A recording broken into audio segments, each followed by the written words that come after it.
नमस्कार दोस्तों। आइए आज हम आपके लिए क्लास 12th की मैथ में चैप्टर नंबर 3 लेके आए हैं।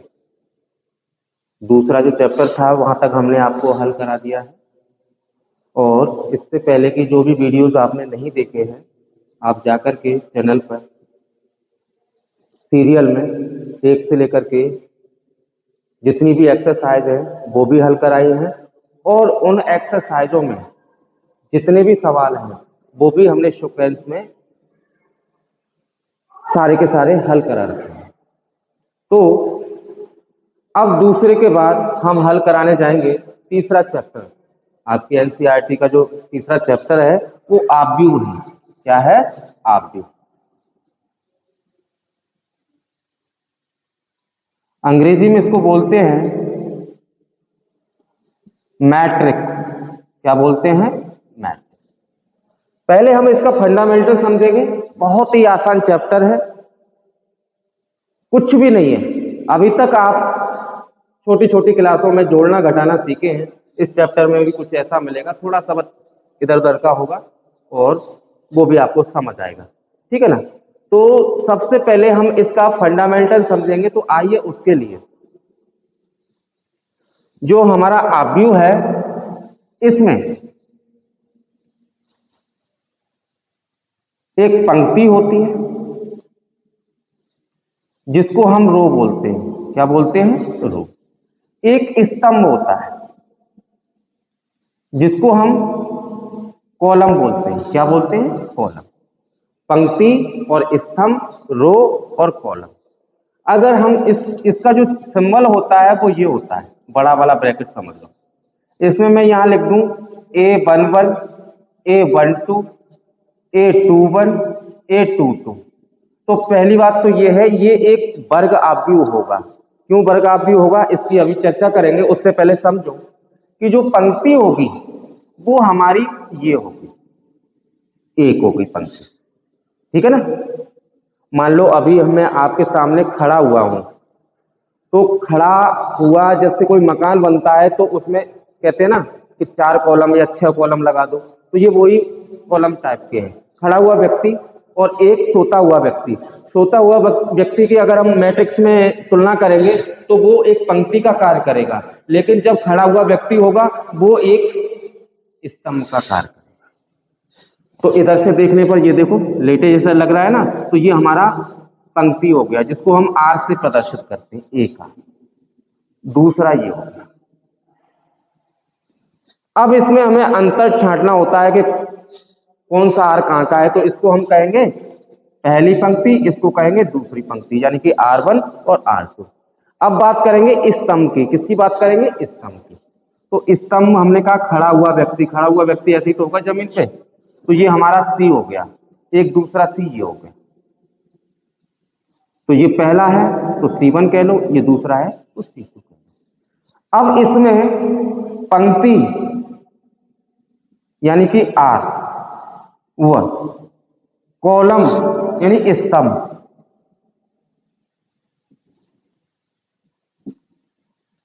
की संख्या समान है। दो तो तुम्हारे पास पंक्ति है और दो ही तुम्हारे पास कॉलम है, तो 2/2 यानी कि 4 आ रहा ना। इस प्रकार से ये क्या होगा?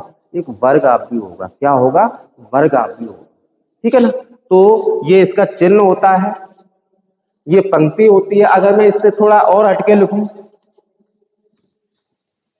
A1, B1, C1, A2, B2, C2, A3, B3, C3, A4, B4, C4। तो देखिएगा, एक पंक्ति R1, दूसरी पंक्ति R2, तीसरी पंक्ति R3 और ये चौथी पंक्ति R4। कॉलम की बात करो, पहला कॉलम C1, दूसरा कॉलम C2, तीसरा कॉलम C। तो ये इसमें 4 तो तुम्हारी पंक्तियां हैं और 3 कॉलम है। कितने हैं? 3 कॉलम है। अब इसका क्रम पूछा जाता है। क्या पूछा जाता है? क्रम। इसका क्रम क्या है? तो क्रम को हम बड़ी आसानी से समझेंगे। अब मैं जिस जगह पे रह रहा हूँ वहाँ की लोकेलिटी की अगर मैं बात करूँ तो किसी भी आप प्लॉट को खरीदेंगे तो सबसे पहले लंबाई गुणा चौड़ाई ये क्रम रहेगा। बोला कितने का प्लॉट है, बोला 40/50। तो 40 का मतलब ये हो गया कि लंबाई 40 होगी एक लॉजिक के हिसाब से, और चौड़ाई जो होगी वो 50 होगी। क्योंकि किसी का भी आप जैसे आयत का क्षेत्रफल लगाते हैं फॉर्मूला तो लंबाई गुणा चौड़ाई लिखते हैं, अगर चौड़ाई गुणा लंबाई लिख देंगे तब भी कोई प्रॉब्लम नहीं है। लेकिन सिक्वेंस में हम क्या लिखते हैं, हर किसी के मुंह से क्या लिखता है, किसी को पूछोगे अरे भैया आयत का फॉर्मूला क्या होता है, आयत का क्षेत्रफल का फॉर्मूला क्या होता है, तो कहेगा सर लंबाई गुणा चौड़ाई। क्या होता है, लंबाई गुणा चौड़ाई। वैसे ही इसके क्रम में हम लिखेंगे आर गुणा सी, यानी कि क्रम पूछ रहे हैं ये हमको तो पंक्ति गुणा स्थान, ये हमारा क्रम होगा। क्या होगा, आर गुणा सी। ठीक है ना। तो आइए और भी जानकारी होंगी मैं साथ साथ देता चलूंगा। अब हम सीधा चलते हैं एक्सरसाइज पे। किस पे चलते हैं, एक्सरसाइज पे। तो देखते हैं क्वेश्चन नंबर पहले को। तो क्वेश्चन नंबर 1 है आपका A इक्वल टू हमें दिया हुआ है ये मैट्रिक्स, इसमें से एलिमेंट रखे अवयव कहे जाएंगे इस मैट्रिक्स के 2, 35, √3, 5 - 2, 1, 19, 5/2, -5, -7, 12 और 17।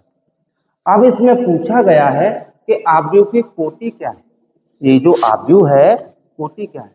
तो अभी हमने आपको बोला कि जब भी कोटि निकालनी हो तो सबसे पहले पंक्तियों की संख्या देखो। पंक्ति कौन सी होती है हमारी, ये वाली पंक्ति होगी। तो ये वाली ये R1 हो गई इधर, है ना, ये वाली। और ये वाली कौन सी हो जाएगी, R2, ये वाली R3। तो कोटि के लिए 3 तो हमारी पंक्ति हो गई, क्योंकि R गुणा C बताया ना मैंने इसके लिए। अब कॉलम देखो, एक कॉलम ये हो गया C1, दूसरा C2, तीसरा C3 और ये C4। तो ये 4 तो तुम्हारे कॉलम आ गए, ये इसकी कोटि हो गई। अब इसमें पूछा गया है सेकंड नंबर पे कि अवयवों की संख्या गुणा कर दो, 3 चौके 12, 12 आ जाएगी। कितनी आ जाएगी, 12। और आप वैसे भी काउंट कर सकते हैं कि इसके अंदर, इस मैट्रिक्स के अंदर कितने अवयव हैं, 1, 2, 3, 4, 5, 6, 7, 8, 9, 10, 11, 12। ठीक है ना। तो कोटि कैसे निकालते हैं ये समझ में आ गया, संख्या कैसे निकालते हैं ये भी समझ में आ गया। अब हमें पूछा गया है कि अवयव A13, A13 का मतलब समझ लो।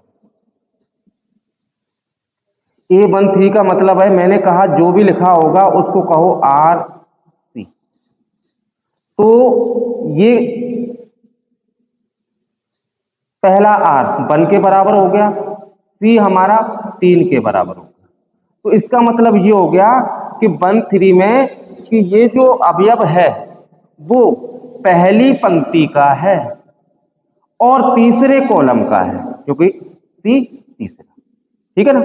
R इंटू C और यहां लिखा है 1 गुणा C, ऐसे मान लो। तो R ये और C, ठीक है ना। तो R कितनी है, 1, C कितनी है, तीसरी। तो पहले पंक्ति में आ जाओ। पहली पंक्ति हमारी ये रही, है ना। फिर क्या कहा गया है, 3, तीसरा कॉलम। पहली पंक्ति हमारी ये है यहाँ, तीसरा कॉलम, पहला कॉलम, दूसरा कॉलम, तीसरा कॉलम। तो ये हो गया तुम्हारा A13, 1, 2, 3। कितना वैल्यू आया, 19। 21 का मतलब RC, R तुम्हारा 2 है, दूसरी पंक्ति हो गई, C तुम्हारा पहला है, पहला कॉलम हो गया। दूसरी पंक्ति में पहला कॉलम, हम इसको ऐसे पढ़ेंगे, दूसरी पंक्ति में पहला कॉलम। दूसरी पंक्ति हमारी ये है, पहला कॉलम 35 है। A33, तीसरी पंक्ति में तीसरा कॉलम, तीसरी पंक्ति कहाँ है, ये रही, तीसरा कॉलम कहाँ है, 1, 2, 3, C3 ये -5, है ना। अब दिया है 24, दूसरी पंक्ति का चौथा कॉलम, दूसरी पंक्ति ये रही, चौथा कॉलम कहाँ है, C1, C2, C3, C4, 12 आ गया, 12। अब कह रहे हैं A23 का मतलब दूसरी पंक्ति तीसरा कॉलम, दूसरी पंक्ति तीसरा कॉलम, ये रहा 5/2। तो इस प्रकार से क्वेश्चन नंबर 1 के आपके जितने भी पार्ट थे वो हल हो चुके हैं। ठीक है ना। आशा करते हैं कि आपको समझ में आ रहा होगा। आइए अब हम क्वेश्चन नंबर देखेंगे 2 को।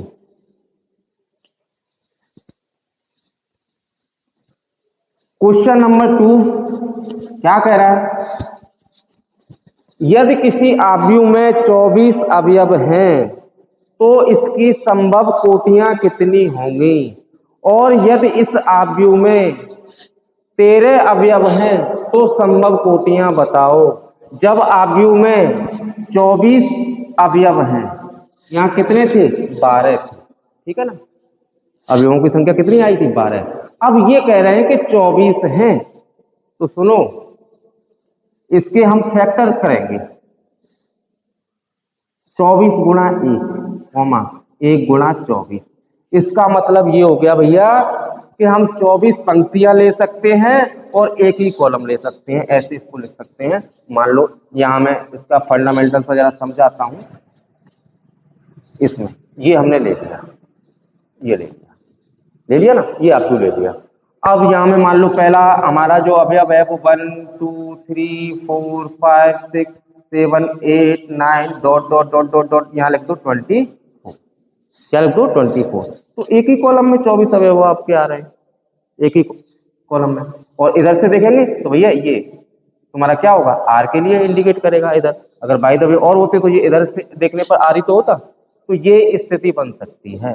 दूसरी स्थिति 12 पंक्ति हो सकती है, 12 दूनी 24, 2 कॉलम हो सकते हैं, इसका पलट के लिख दो। फिर 2 पंक्ति और 12 कॉलम भी हो सकते हैं। यानी इसको आप घुमा के लिख दो ऐसे करके। जब ऐसे करके लिखेंगे तो एक तो पंक्ति सीधी, ये वाली लाइन जो है अभी ऐसे है, ऐसे करके तो एक कॉलम नजर आ रहा है हमको, और यहां से देखने पर हमें ये संख्याएं नजर आ रही है, तो ये पंक्ति का काम करेंगे इधर की ओर। अब इसको ऐसे कर दो तो 1 से लेकर के 24 तक तो हमारे ये कॉलम हो जाएंगे और केवल एक पंक्ति हो जाएगी, ये हमने लिखा। अब अगली स्थिति में 24 हमारी पंक्तियां हो सकती हैं, 2 कॉलम हो सकते हैं, 12 दूनी 24। कुल मिलाकर उनका मल्टीप्लाई कितना रहना चाहिए, जितना हमें दिया है अवयवों की संख्या उतनी रहनी चाहिए। तो 2 गुणा 12, एक कर दिया, उसका उल्टा कर दो। अब 8 दिया 24, तो 3 गुणा 8 हो गया। 6 चौके 24, 4 गुणा 6, ये हमारी संभव कोटियां बनेगी। ठीक है ना। कब, जब 24 अवयव है तब ये और ये और लास्ट है ना। अगर 13 अवयव है तो इसको क्या लिखेंगे, 13 गुणा 1 गुणा 13। और किसी टेबल में ये आएगा नहीं, और मतलब इसके और फैक्टर नहीं हो सकते, तो इसकी संभव कोटियां यही होंगी। ठीक है ना। अब तीसरा जो क्वेश्चन है वो दूसरे का सेम है। आप अपनी किताब में देखिएगा, मैं जो देख पा रहा हूं वो ये दिया हुआ है कि यदि किसी आव्यूह में 18 अवयव हो, कितने हो, 18, तब उसकी संभव कोटियां क्या होंगी। और यदि उस आव्यूह में 5 अवयव हैं तो संभव कोटियां क्या होंगी। देखिए सवाल आपका यही होगा, बुक में आप चेक कर सकते हैं। तो देखो सेम क्वेश्चन है, ये तो पहले वाले क्वेश्चन का हल हो गया। इसको साफ करिएगा और लिखिएगा 1 सेकंड में कितने अवयव बताए जा रहे हैं पहली कंडीशन में। फर्स्ट सेकंड भी डाल सकते हैं आप। अवयव है 18, तो 18 गुणा 1 गुणा 18, 9 दूनी 18, 2 गुणा 9, 6 तिया 18, 3 गुणा 6, यही संभव कोटियां। ठीक है ना, यही संभव कोटियां होंगी।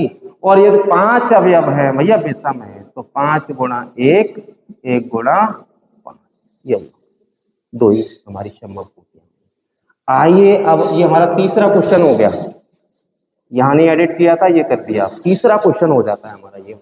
आइए अब हम देखते हैं क्वेश्चन नंबर 4 को। किसको, 4 को। तो क्वेश्चन नंबर 4 आपका लिखा हुआ है 2 गुणा 2, इसका मतलब 2 पंक्ति हो, दो कॉलम हो, और 2 गुणा 2 मतलब समान समान पंक्ति और कॉलम होते हैं तो वो एक वर्ग आव्यूह को आ जाता है। पहली बात तो ये है। और वर्ग है वो क्या है, इससे हमें मतलब नहीं है, हमें एक ऐसा आव्यूह बनाना है जिसमें 2 पंक्ति हो 2 column. A is equal to A I J की रचना कीजिए जिसके अवयव निम्नलिखित है। यानी पहले हमारा पार्ट है, इसमें 3 पार्ट है। पहला ये लिखा हुआ है, दूसरा ये लिखा हुआ है, दूसरा हम बाद में हल करेंगे, पहले हम पहला इसका पार्ट हल करेंगे, ठीक है ना। तो ये हमें दिया हुआ है, जो दिया हुआ है सबसे पहले उसको समीकरण फर्स्ट कह दो। क्या कह दो? फर्स्ट कह दो। कह दिया हमने फर्स्ट। अब देखो 2x2 का आव्यूह हमें बनाना है, तो 2x2 का आव्यूह समझो, ये पहली पंक्ति का पहला आव्यूह है, पहला कॉलम भी तो है, ये पहली पंक्ति का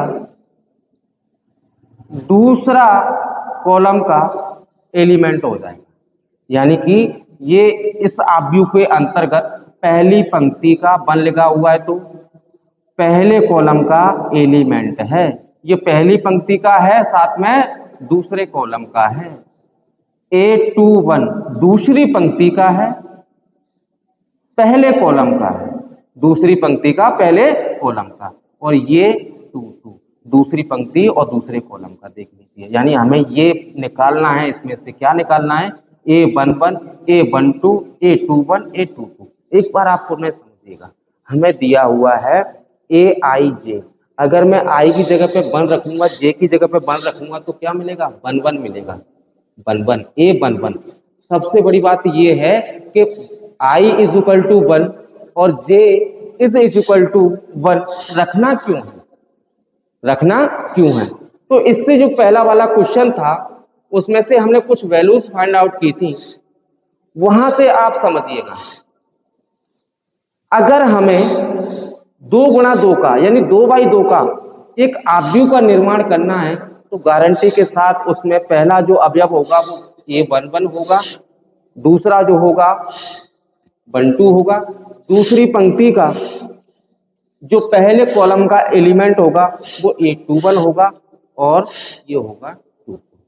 तो हमें यहाँ 1 चाहिए। क्या चाहिए? 1। आइए देखते हैं 1 हमें कब मिलेगा। हमें दिया हुआ है AIJ, चाहिए 1। तो यहाँ लिखो put I is equal to 1 and J is equal to 1। Then A11 is equal to 1 + 1 का होल स्क्वायर अपॉन में 2 दिया हुआ है। 1 मिलके 2 हो गया, 2 का स्क्वायर करेंगे 4 हो जाएगा, अपॉन में 2 डिवाइड कर दो 2 आ जाएगा। अब हमें चाहिए 1 2 पुट इन इक्वेशन फर्स्ट, ऐसे भी बता दो या put I is equal to 1 and J is equal to 2 in equation first. तो देखिएगा ये रहा, I का वैल्यू कितना रख रहे हैं? 1, J का 2, तो ये हो जाएगा A12। यहाँ देखो 1 और 2 3 हो गया, 3 का स्क्वायर 9 अपॉन 2, सीधा मैंने निकाल दिया। अब हमें चाहिए A21 क्योंकि हमें 2 ही कॉलम लेने हैं और ये क्या बता रहा है? पहली पंक्ति, पहला संख्या तो पंक्ति बताता है, पहली पंक्ति पहली पंक्ति, पहला कॉलम दूसरा कॉलम, 2 कॉलम हो गए ना। अगर 1 3 निकालते हैं तो पहली पंक्ति तो होगी, A13 का मतलब समझो पहली पंक्ति तो होगी, तीसरा कॉलम, और यहाँ कॉलम कितना कह रहा है? बोला 2 ही, इसलिए 3 नहीं रखेंगे, 2 तक ही रखेंगे। आगे ना बात समझ में? अब क्लियर हो गया होगा। चलो अब हमें चाहिए 21, दूसरी पंक्ति की बात करते हैं।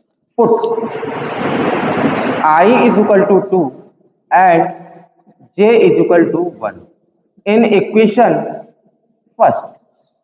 तो क्या मिलेगा? यहां देखो फर्स्ट हमारा ये है, I कितना रख रहे हैं? 2, J कितना है? 1 इज इक्वल टू I 2 + 1 3 हो गया, 2 और 1 मिलके 3 हो गए, 3 का वर्ग 9 हो गया, तो 9/2 ये भी आ गया। अब हम क्या करेंगे? Put I is equal to 2 and J is equal to 2, 1 रख दिया, अब 2 की बारी है। कहाँ? इन इक्वेशन फर्स्ट, तो कितना मिलेगा? आई का मान 2 रखा है, जे का मान 2 रखा है। देखिएगा 2 और 2 मिलके 4 हो गए, 4 का वर्ग 16 हो गया, 16/2 डिवाइड कर दो 8 आ जाएगा। अतः 2 गुणा 2 का आव्यूह बराबर क्या होता है? A11, A12, A21, A22। इनकी वैल्यू आपने निकाली है। 11 की वैल्यू ये रही, फिर 12 है, 12 की वैल्यू ये रही, तो लिखेंगे 2, 9/2। 21 कहाँ है? ये रहा। 22 कहाँ है? ये रहा। 9/2 और 8। ठीक है ना? ये इसका आंसर होता है। सेम क्वेश्चन चौथे का सेकंड पार्ट है, इसको भी देखेंगे हम। ये भी 2x2 में हमें बताना है, तो देखिए ले इसके लिए जो हमें दिया हुआ है उसको समीकरण फर्स्ट कह दो। Aij इक्वल टू I/J, ये हमें दिया हुआ है, आप अपनी किताब में देख सकते हैं। इसको समीकरण फर्स्ट कह दिया। ये सब कुछ लाना है। Put I equal to 1 and J equal to 1, then कहाँ रख रहे हैं? इन इक्वेशन फर्स्ट A11 मिलेगा, 1/1 इक्वल टू 1। अब मैं सीधा निकाल रहा हूं, आप लोग समझ लेना। मैं कह रहा हूं 1 2 चाहिए, 1 2। इसका मतलब क्या हो गया? I 1 है, J हमारा 2 है, 1/2, 1/2। अब हमें चाहिए, देखो पहली पंक्ति, पहला कॉलम या दूसरा कॉलम, हमें 2 ही कॉलम याद करने हैं। दूसरी पंक्ति, पहला कॉलम। अब हम A21 का मतलब IJ, I पहले है, J बाद में है, 2 पहले है, 1 बाद में है, तो I का मतलब 2 हमने रखा है, J का मतलब 1 रखा है, तो 2/1 बराबर 2। अब 2/2, एक बार कैंसिल। अतः 2 गुणा 2 का आव्यूह, 2 गुणा 2 का जो आव्यूह होगा वो ये होगा A11, A12, A21, A22। A11 की जो वैल्यू है वो कितनी है? 11 की वैल्यू 1, 1/2, और ये आया 2 और ये 1। इस प्रकार से ये आंसर हो जाएगा आपके क्वेश्चन नंबर 4 के सेकंड पार्ट का। जो आपका थर्ड पार्ट है इसको करने की कोशिश करें, और यदि हो जाता है तो अच्छी बात है, नहीं होता है तो कमेंट करके मुझे इस वीडियो में बता देना। तो अगली जो वीडियो आएगी उसमें मैं चौथे क्वेश्चन का जो थर्ड पार्ट है उसको इंक्लूड कर लूंगा, नहीं तो मैं क्वेश्चन नंबर 5 से आगे हल कराऊंगा। तो आज के लिए इतना है, ठीक है ना?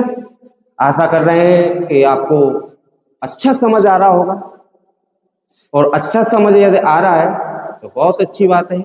हमारे लिए इससे बढ़कर और कोई खुशी नहीं हो सकती। धन्यवाद।